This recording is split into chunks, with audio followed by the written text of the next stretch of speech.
এই যে আমি বারবার মা বলে ডাকছি, আসলের মধ্যে আমার অনেক বৌমা আছে, আমার অনেক বৌদিরা আছে, ঠাকুমা আছে, দিদিমা আছে, কাকিমা আছে। যারা বৌদি তাদেরকেও মা ডাকছি, আর যারা কাকিমা আছে তাদেরকেও মা ডাকছি। আজকে যদি ভক্তির আসরে আমার বাড়িওয়ালা বসে থাকতো, আমি তো আর বলতে পারতাম না যে আমার বাড়িওয়ালা বাদে মা করছি, এটা কিন্তু আমি বলতে পারতাম না, তাই না? একটু আগে আমার পবিত্র ভাই একটা ঘোষণা রেখেছে যে এবার দল গোপাল আসবে। গোপাল গোপাল আমার কানে কানে এসে কি বলছে জানো না? সেই কথাটা আর বলবো না, বলছে শুধু গোপাল ভাই কেন, গোপাল মহারাজ করতে পারে না, তাই না? গোপাল মহারাজ হতে হলে এই দুই জায়গা গালের মধ্যে ঢুকে গেছে কেন? মহারাজ যারা তাদের গালের মধ্যে গাল ঢোকে না, আমি মহারাজ।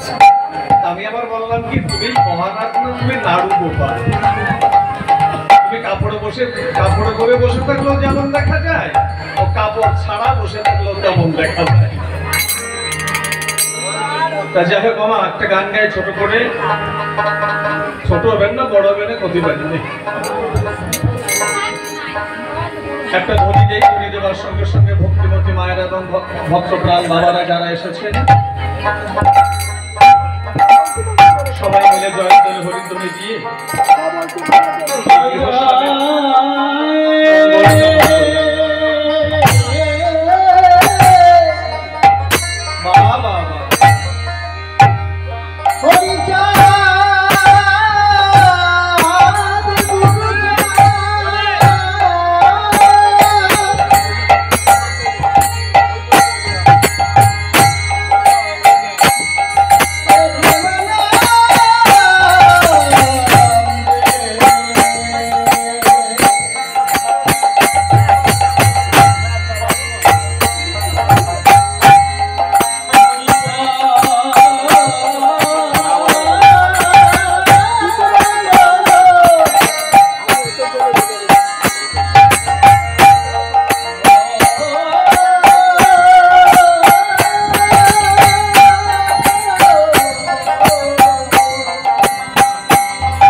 জয় শান্তি হরি, জয় মা বাবা হরি বল।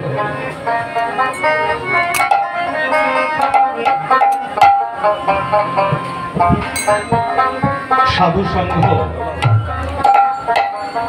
এমন একটা সংঘ মাগো, সাধু সংঘ করলে কি হয় এবং কি পাওয়া যায়।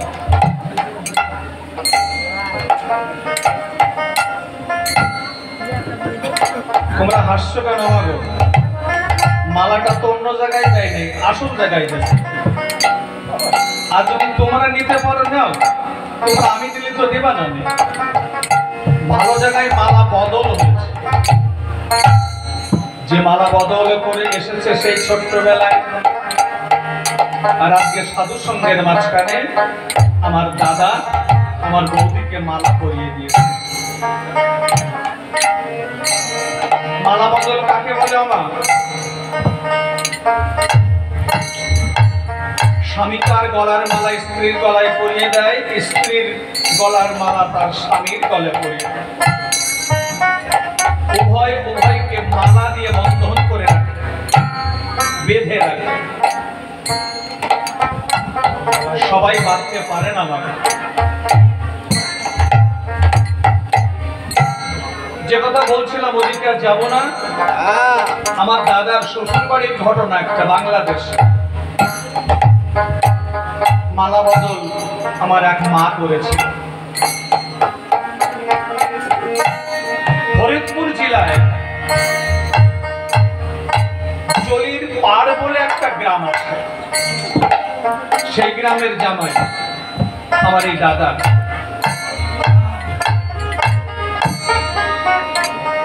আগেকার দিনে মামাসিরা কি করত, সারাদিন এমন ভাবে সংসারের কাজ করতে হতো, ভালো একটা শাড়ি পরবে, কপালে সিঁদুর দেবে, এমনকি পায়ে আলতা পরবে, সে সময় তাদের ছিল না। এক বুড়ি সারাদিন সংসারের কাজ করে এই বিকেল বেলায় এমন সময় পাড়ায় গেছে এক বাড়িতে ঘুরতে। ওই বুড়ি গেছে পাশের বাড়ি, এদিকে ওই বুড়ির যে বুড়ো মানে স্বামী, উনি চিরবিদায় নিয়ে এহ জগতের মায়া কাটিয়েছে, আমার সে নিত্য ধামে পাড়ি দিয়েছে। কিছু ভক্তরা বললেন, চল, ওই বুড়ি কোথায় গেছে তা তো আমরা জানি না, এই বুড়োকে আমরা শ্মশানে নিয়ে যাই। এর মধ্যে কিছু ভক্ত বললেন, না, ওই বুড়িকে না বলে এই বুড়োকে শ্মশানে নেওয়া যাবে না। কিছু ভক্ত ওই বুড়িকে খুঁজতে গেলেন। ভক্তরা গিয়ে দেখতে পেলেন পাশেরই এক বাড়িতে ওই বুড়ি গল্প করছে। ওই ভক্তরা বললেন, ও বুড়ো মা, বুড়ো মা, বাড়ি চলো। বুড়ি বলল, কেন বাবা,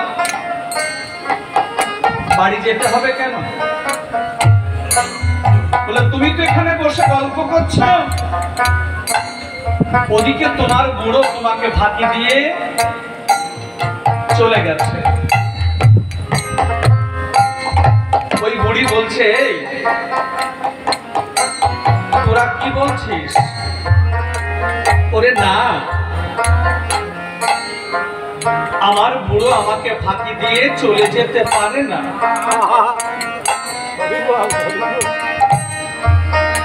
ওই ভক্তরা বলল, না না,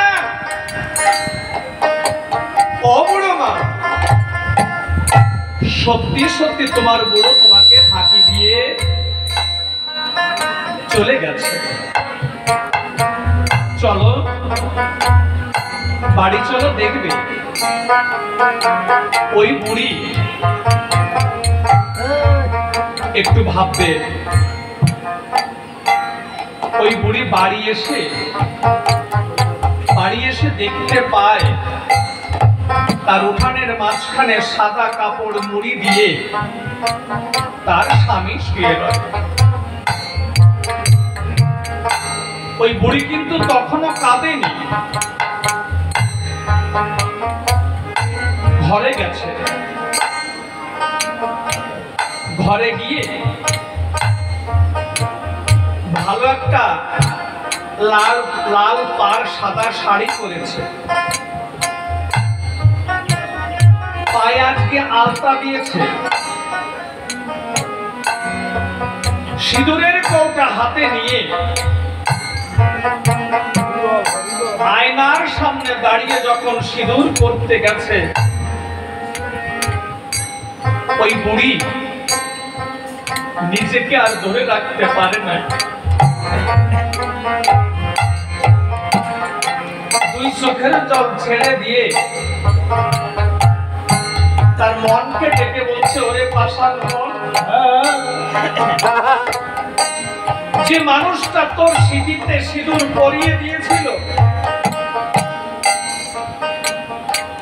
সেই মানুষটার জগতে সংসারে নেই।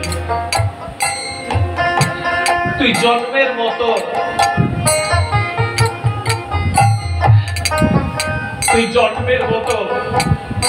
সিঁদুর পরে নে, আর কোনদিন সিঁদুর পরতে পারবি না।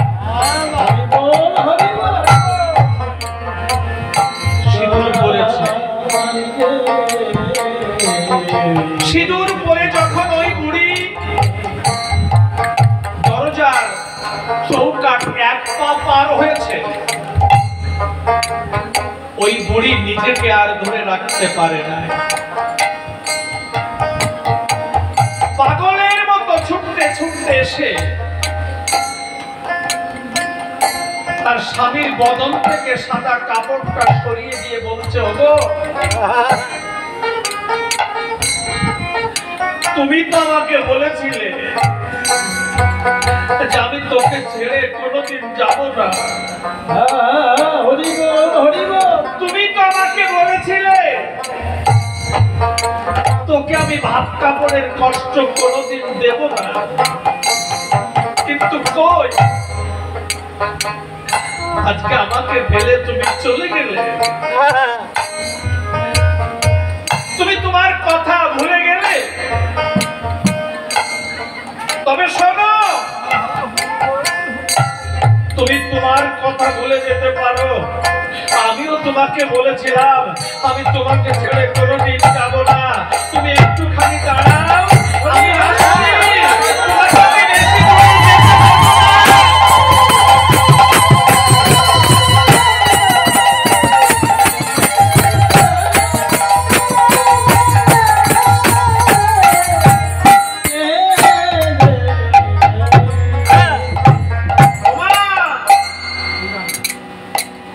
সেদিন সেই বুড়ি কি করেছিল জানো না? স্বামীর গলাটা জড়িয়ে ধরে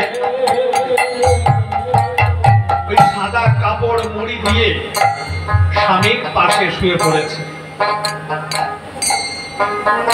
গ্রামবাসী যারা ছিল তারা দেখলো বুড়ি ও শেষ নিঃশ্বাস ত্যাগ করেছে।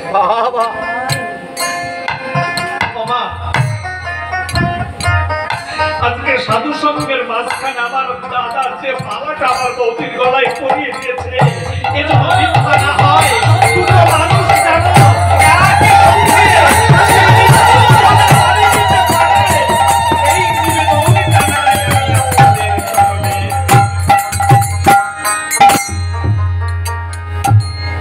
আজকে কৃষ্ণ বিহনে রাধারানীর কোন অস্তিত্ব থাকে না। আমার রাধারানী বিহনে কৃষ্ণের কোন অস্তিত্ব থাকে না। আজকে ভক্তির আসরে এই যে আমার এক বাবা বসে আছে, কবে কোন দিন চলে যাবে। অনেক মানুষই সাধু সঙ্গে বসে আছেন, আজ হয়তো আছেন, কালকে নাও থাকতে পারেন। তবে আমি দীনবন্ধুর চরণে প্রার্থনা জানাই, হে দীনবন্ধু, দুটো পাখিকে যখন একটা বাসায় তুমি বন্দী করে রেখেছ, একটা পাখি যেন আরেকটা পাখিকে ফেলে নির্জন বনে উড়ে না যায়। পাখি যেন এক সঙ্গে পাখা মেলে উঠতে উঠতে সে দীনবন্ধুর কাছে পৌঁছাতে পারে, এই নিবেদন জানাই আমি ভক্তের চরণে। ঠিক এইখানটায় দাঁড়িয়ে আমার ভাবুক কবি গান গাইলেন, এলো বসন্তকাল,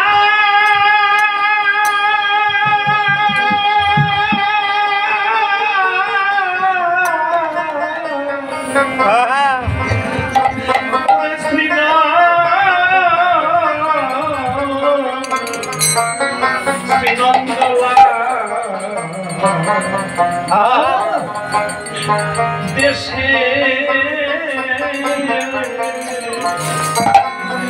দেশে না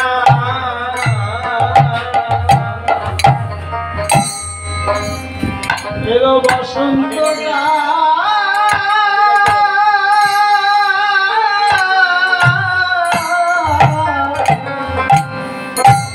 ছিল শ্রীনন্দলা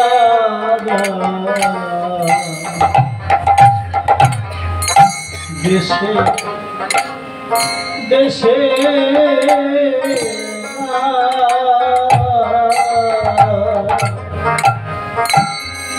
ওরে কি অসুখে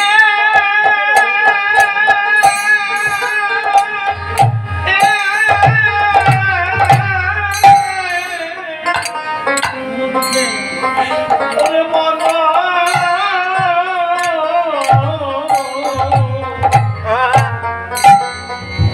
মন দুঃখে